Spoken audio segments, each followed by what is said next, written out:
Okay, I'm back with two more interesting examples to get you thinking here. I want us to determine the apparent weight of a 75 kilogram person. Now he's accelerating at 9.81 meters per second squared down. So that's G. You call that free fall. Maybe this guy fell off a building or something. I've set up the same free body diagram, but something interesting is going to happen. I can set this up the same way as before. F net, we know he's accelerating down, will be Fg minus Fn. Okay, I'll keep my arrows going. F net is ma, Fg is mg, and we'll look for the normal force. Okay. You can just skip to this part. When something's accelerating down, we've already seen that the normal force can be mg minus ma. But watch what happens. G is 9.81, but so is A.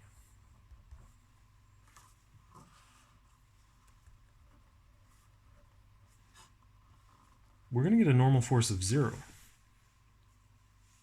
And maybe you've already thought about that. Maybe you expected that. If you imagine falling off a building feet first and you're standing on a scale, the scale's accelerating at the same rate as you. It's in free fall. So it's not going to read a weight. This is called apparent weightlessness. And I'm sure you've experienced it a little bit, maybe in a carnival ride, maybe when you hit a big bump on the highway and you fall down, you feel weightless. Now I want to show you an even more interesting example. I've put the person back in an elevator. Okay, we're going to find the apparent weight of this person. Check out that acceleration though, 12.5 meters per second squared down. All right, I'm just going to skip to this part.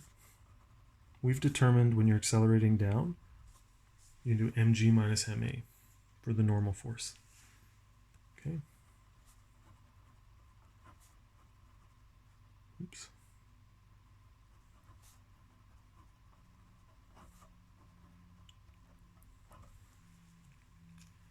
Now an elevator could only accelerate at this value if there was something more than gravity pulling it down. So maybe we got some kind of nickel magnetic material at the bottom of this elevator and some strong magnets down here. Okay. So not only is this cable cut, the elevator is going to be in free fall, there's also magnets pulling it down. Okay, so this is how we got this 12.5 meters per second squared value. Now, I'm going to calculate this normal force, and I think you'll expect something strange to happen. I get a negative value.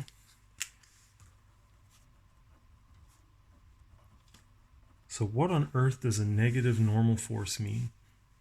And that's the apparent weight. What does it mean if your apparent weight is negative?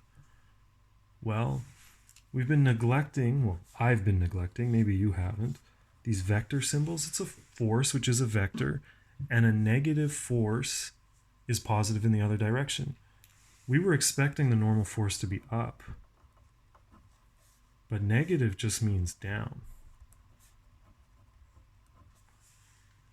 So what on earth does that mean? Think about it. If the normal force is down, this guy is going to be able to walk around on the ceiling, and he'll have a normal force opposite that. He'll have a normal force down. This would be a pretty terrifying elevator ride. Unless you passed out and woke up in it, you would feel like you were accelerating up, but you wouldn't realize you're accelerating down at an incredible rate, and a ride would come to an abrupt and violent conclusion. Have a great weekend, everybody.